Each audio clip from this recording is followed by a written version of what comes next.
Hello दोस्तों, welcome to my channel result key of success. आज के इस वीडियो में दोस्तों हम लोग बात करेंगे झारखंड एसएससी की एक नई वैकेंसी के बारे में, जो कि आप लोग देख पा रहे हैं दोस्तों जेसीसीई है, यानी कि Jharkhand constable competitive examination. Okay, Jharkhand आरक्षी प्रतियोगिता परीक्षा 2023 नियमित और बैकलॉग वैकेंसी है दोस्तों। तो आइए इस वैकेंसी के बारे में डिटेल हम लोग चर्चा करते हैं। इस वैकेंसी को भरने के लिए दोस्तों आप JSSC.nic.in पर जाके आप इस एप्लीकेशन को फिलअप कर सकते हैं। कब फिलअप करना है दोस्तों, इसी वीडियो में हम लोग बताते हैं। देखिए, परीक्षा शुल्क की बात करें तो 100 रुपया परीक्षा शुल्क रखा गया है, और जो भी हमारा फीमेल कैंडिडेट है अथवा अनुसूचित जनजाति से संबंधित है वो 50 रुपया दे करके इस फॉर्म को भर सकते हैं। दोस्तों जिले वाइज हमारा जो वैकेंसी है वो निकाला गया है। तो किस जिले में कितनी वैकेंसी है आइए देखते हैं। हम लोग बात करेंगे जिले वाइज वैकेंसी के बारे में। सबसे पहले बात करें तो रांची में दोस्तों कुल हमारा 76 वैकेंसी है। किसमें कितना वैकेंसी है दोस्तों, आप लोग ध्यान से देखिए। पुरुष के लिए दोस्तों अनरिजर्व कैटेगरी में 6 है, महिला के लिए हमारा 44 है। अनुसूचित जनजाति, अनुसूचित जनजाति के लिए पुरुष कैटेगरी में वैकेंसी नहीं है, महिला कैटेगरी में 21 वैकेंसी है। उसी प्रकार दोस्तों अनुसूचित जाति, अति पिछड़ा वर्ग और पिछड़ा वर्ग यानी कि ओबीसी 1 और 2 का है। तो यहाँ पर दोस्तों दोनों में वैकेंसी नहीं है। अगर आप ओबीसी कैटेगरी से संबंधित है तो आप अनरिजर्व कैटेगरी में इस वाली वैकेंसी में आप भर सकते हैं। क्लियर है। उसी प्रकार खुट्टी की बात करें तो हमारा 86 वैकेंसी है। पुरुष कैटेगरी में अनरिजर्व में नहीं है दोस्तों, महिला में दोस्तों 34 है।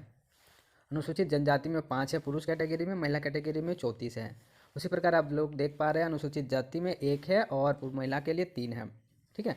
तो यहाँ पे आप दोस्तों देख सकते हैं, आप जिस कैटेगरी से भी संबंधित हो उस कैटेगरी पे आप फिलअप कर सकते हैं। अगर उस कैटेगरी में वैकेंसी नहीं है तो आप अनरिजर्व कैटेगरी से अप्लाई कर सकते हैं। क्लियर है।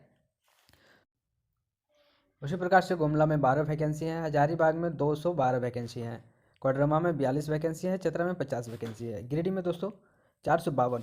अगर हम गिरिडीह की बात करें तो सबसे ज़्यादा वैकेंसी गिरिडीह में है दोस्तों, याद रखेंगे आप लोग। ठीक है। तो आप गिरिडीह से भी अप्लाई कर सकते हैं, अच्छी खासी वैकेंसी है। अनरिजर्व कैटेगरी में दोस्तों हमारा 155 है पुरुष के लिए, महिला के लिए 164 है।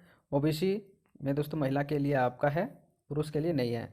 बाकी अनुसूचित जनजाति के लिए, अनुसूचित जाति के लिए हमारा दोस्तों 13 और 51 है। उसी प्रकार से आप लोग यहाँ पे देख पा रहे हैं कि रामगढ़ में 200 वैकेंसी है, बोकारो में 136 वैकेंसी है, धनबाद में कुल 337 वैकेंसी है। धनबाद में भी अच्छी खासी वैकेंसी है दोस्तों। तो आप लोग यहाँ से भी अप्लाई कर सकते हैं। आप लोग देख देख लीजिएगा दोस्तों कि आप लोग कहाँ के लिए सूटेबल है, कहाँ पर ज़्यादा वैकेंसी है, कहाँ पर कम है, आपका होम टाउन कहाँ है, उस आधार पर आप वैकेंसी को फिलअप कर सकते हैं। देवघर में भी अच्छी खासी वैकेंसी है दोस्तों, 343 वैकेंसी। ओके। अगर टोटल वैकेंसी की बात करें तो दोस्तों टोटल वैकेंसी हमारा 5,000 के आसपास है, 4,919 वैकेंसी है दोस्तों, याद रखेंगे। ठीक है। अब नेक्स्ट हम देखेंगे दोस्तों कुछ और इंपॉर्टेंट पॉइंट्स के बारे में। ये तो हो गया हमारा वैकेंसी के बारे में। ठीक है, टोटल कितनी पोस्ट है। नेक्स्ट हम बात करेंगे हम इसको कैसे भरना है, इसका मैट्रिक। देखिए दोस्तों, अगर सैलरी की बात करें तो वहाँ पर हमारा सैलरी जो है वो 20-21 हज़ार से लेके 69 हज़ार तक जा सकता है आपका सैलरी। ठीक है। नेक्स्ट हम बात करेंगे, ये दोस्तों हमारा कम्पिटिटिव यानी कि जो स्पोर्ट कोटा है उसका वैकेंसी है दोस्तों। उसमें क्या क्या उपलब्धि होना चाहिए उसे दिया गया है। हाइट की अगर बात करें तो 160 होना चाहिए दोस्तों अनरिजर्व कैटेगरी का। सीना न्यूनतम 81 सेंटीमीटर होना चाहिए। अनुसूचित जनजाति एवं अनुसूचित जाति का 155 हाइट होना चाहिए सेंटीमीटर में। ठीक है। उसी प्रकार से आप लोग देख पा रहे हैं महिला के लिए 148 सेंटीमीटर होना चाहिए। ठीक है। अत्यंत पिछड़ा वर्ग ओबीसी वगैरह के लिए 160 ही मायने है दोस्तों। पद का नाम हमारा क्या होगा, पद नाम आरक्षी होगा। गृह कारा एवं आपदा निबंध प्रबंधन विभाग में आपका पोस्टिंग हो सकता है दोस्तों। यहाँ पे आप लोग देख पा रहे हैं कि हमारा जो न्यूनतम एज है वो 18 साल है, और अधिकतम हमारा अनरिजर्व कैटेगरी के लिए दोस्तों 25 साल है, और ओबीसी वगैरह के लिए दोस्तों 27 साल है, और एसटी एससी और महिलाओं के लिए दोस्तों हमारा 28। ठीक है। अनारक्षित आर्थिक कमजोर ईबीसी में जो आते हैं दोस्तों उसका 28 साल है, और बाकी हमारा अनुसूचित जाति और जनजाति में हमारा 30 साल तक एज रिलैक्सेशन दिया गया है। क्या क्या होना चाहिए वो आप लोग देख पा रहे हैं। क्या स्थानीय निवासी जो होना चाहिए दोस्तों वो हमारा 2/6/2016 के बाद का होना चाहिए। ठीक है।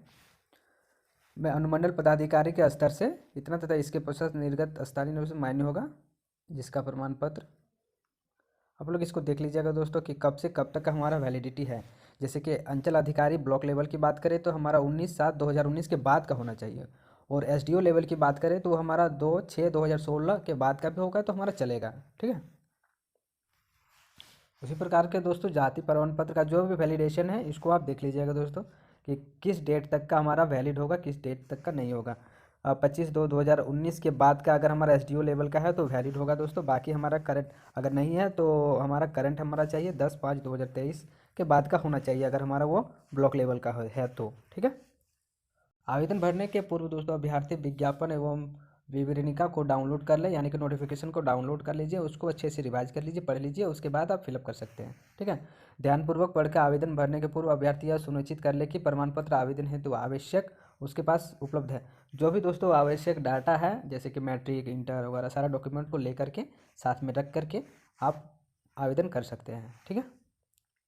जो भी आवेदन में है नाम, स्पेलिंग वगैरह उसको अच्छे से भरिए। मैट्रिक, इंटर में जो भी आपका प्राप्तांक है यानी कि जो भी नंबर है, परसेंटेज है, उसको अच्छे से फिलअप कीजिए, किसी प्रकार का गलती ना करें। आप www.jssc.nic.in पर जाके आप अप्लाई कर सकते हैं। कब अप्लाई कर सकते हैं दोस्तों, उसका भी डेट दिया गया है। यहाँ पे देखिए JCCE 2023 पर क्लिक करके उसके पश्चात आप रजिस्ट्रेशन कर सकते हैं। मोबाइल नंबर, ईमेल आईडी आपके पास होना चाहिए। ठीक है। या आप खुद से या फिर आप साइबर कैफ़े से जाकर दोस्तों अप्लाई कर सकते हैं। 20/2/2024 से लेकर के दिनांक 22/2/2024 के मध्य में आप अगर किसी भी प्रकार का अगर गलत करते हैं तो उसका संशोधन का डेट है दोस्तों 20। इस डेट को आप याद रखें।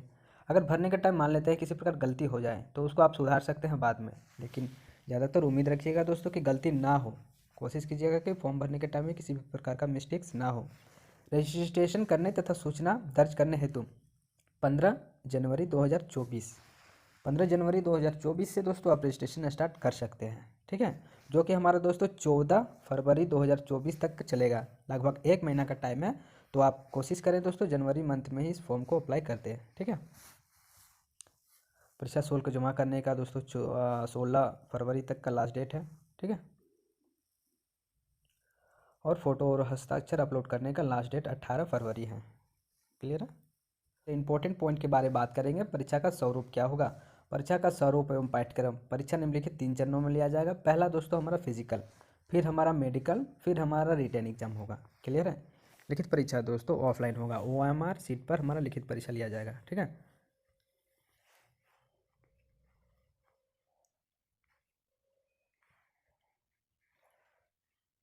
लिखित परीक्षा में एक पत्र होगा क्षेत्रीय यानी जनजातीय भाषा से संबंधित। हिंदी इंग्लिश भी इंक्लूड है। संस्कृत, उर्दू, संथाली, बंगला, मुंडारी, हो, खड़िया, खोटा, ये सारे लैंग्वेज पर उपलब्ध है। आप जिस भी सब्जेक्ट से देना चाहते हैं क्षेत्रीय भाषा में आप एग्जाम दे सकते हैं। पत्र 2 में क्या होगा दोस्तों, यह 2 भाग का होगा। हिंदी भाषा से संबंधित होगा जिसमें अंग्रेजी की 50 प्रश्न, अनुच्छेद, हिंदी व्याकरण, मुहावरे, लोकोक्तियाँ, ठीक है, वाक्य शुद्धिकरण इत्यादि से संबंधित होगा। भाग 2 में 25 प्रश्न सामान्य ज्ञान से, 25 प्रश्न न्यूमेरिकल एबिलिटी यानी कि मैथमेटिक्स से, और 25 हमारा जनरल नॉलेज से होगा। परीक्षा का अवधि 2 घंटा होगा दोस्तों। कुल प्राप्तांक जो है हमारा 300 का अंक होगा। क्लियर है। सिंपल भाषा में समझिए। हमारा जो पत्र 1 है वह जनजातीय भाषा से जो भी रीजनल लैंग्वेज है वो आप दे सकते हैं। पत्र जो हमारा 2 है वह 1 होगा हिंदी का, हिंदी भाषा से संबंधित, जिसमें हमारा अनुच्छेद, व्याकरण, मुहावरे, लोकोक्तियाँ इत्यादि पूछा जाएगा। और दूसरा पत्र है दोस्तों वो 25-25 अंक का है। पहला 25 अंक जो है सामान्य ज्ञान पूछेगा और दूसरा 25 अंक हमारा मैथमेटिक्स रहेगा। क्लियर है। पुरुष के लिए 10 किलोमीटर की दौड़ 1 घंटा में पूरा होना चाहिए। महिला के लिए 5 किलोमीटर की दौड़ आधे घंटे में पूरी होनी चाहिए। ठीक है। हमारा मेडिकल जांच होगा। उसके बाद हमारा जो रिजल्ट जो प्रकाशित होगा दोस्तों किस आधार पर होगा आप लोग देख सकते हैं। मुख्य परीक्षा के आधार पर होगा। जैसे कि परीक्षा का स्वरूप हमने बताया है कि 2 पेपर होगा। एक हमारा क्षेत्रीय भाषा रीजनल लैंग्वेज है, वो सिर्फ पासिंग मार्क्स है। ठीक है। जो दूसरा पेपर हमने बताया था उसमें भी 2 भाग थे। एक भाग हमारा हिंदी का था जिसमें व्याकरण वगैरह पूछा जाता था। दूसरा भाग था वो हमारा सामान्य ज्ञान और हमारा मैथमेटिक्स था। ठीक है। तो जो हमारा सामान्य ज्ञान, मैथमेटिक्स और हिंदी का पेपर था उसी से हमारा फाइनल मेरिट बनेगा। तो वो इम्पोर्टेंट है दोस्तों, उसमें आप लोग अच्छे मार्क्स स्कोर करने का कोशिश कीजिएगा। अब न्यूनतम परसेंटेज दोस्तों मिनिमम आपको 40% लाना होगा अगर आप अनारक्षित कैटेगरी से बिलोंग करते हैं तो। ठीक है। अब देखिए कुछ इंपॉर्टेंट पॉइंट्स हैं जो आप लोगों की जानना आवश्यक है। यहाँ पे देखिए जाति प्रमाण पत्र का ये एक हमारा फॉर्मेट है। इस फॉर्मेट में होना चाहिए हमारा जाति प्रमाण पत्र। ठीक है। इसको भर के देखिए पहले तो आप लोग जो ब्लॉक लेवल का है वो सारा अप्लाई कर देंगे। वो सारा बनने के बाद ये फॉर्मेट को भर के साथ ही साथ आपका जो भी जातीय प्रमाण पत्र बनाए हैं निकला है ऑनलाइन उसे लेकर के जाएंगे। तो उसी को देख करके यहाँ पर आपको दोस्तों SDO साइन मोहर वगैरह करके यहाँ पे आप लोग को दे देगा। उसी प्रकार ये भी है हमारा। ठीक है। देखिए दोस्तों, यह जो फॉर्मेट है ईबीसी के लिए है, इकोनॉमिकल जो बैकवर्ड क्लास के हैं वो लोग अप्लाई कर सकते हैं इस फॉर्म को।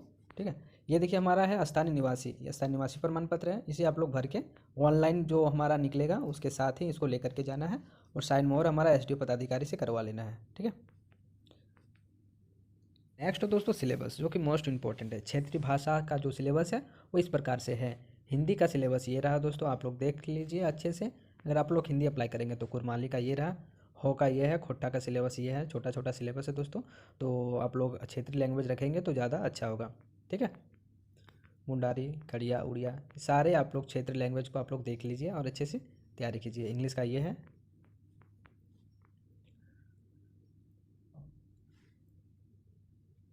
चलिए दोस्तों, इसी के साथ हमारा वीडियो समाप्त होता है। अगर वीडियो आप सभी को पसंद आया है तो इसी प्रकार के नोटिफिकेशन के लिए चैनल को सब्सक्राइब कर लें और अगर कुछ पूछना है दोस्तों तो कमेंट में पूछ सकते हैं।